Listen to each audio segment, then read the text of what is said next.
இப்ப சமீபத்தில் வந்து தென் மாநிலங்கள்ல, தென் மாவட்டங்கள்ல பார்த்தேன். ஜாதிய பிரச்சனை அதிகமாகி கொண்டிருக்கிறது என்று கேள்விப்பட்டோம். மாணவர்களுக்குள் ஜாதிய மோதல் வேற வந்துட்டு இருக்கு. எங்கிருந்து திடீர்னு இந்த ஜாதிய மோதல் வந்ததுன்னு எனக்கு தெரியல.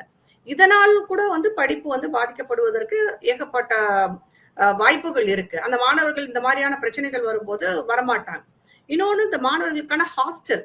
நீங்க பார்த்தீங்கன்னா, பிற்படுத்தப்பட்ட மாணவர்களுக்கான ஹாஸ்டலும் சரி, பட்டியலின மாணவர்களுக்கான ஹாஸ்டலும் சரி, அது மாணவர்களுக்கும், மாணவிகளுக்கும் மிக மோசமான சூழ்நிலையில் இருக்கிறது. மிக மோசமாக அவங்க வந்து அத பராமரிக்கிறாங்க.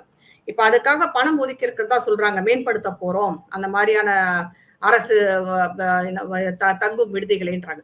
ஆனா ஏன் இது வரைக்கும் செய்யல?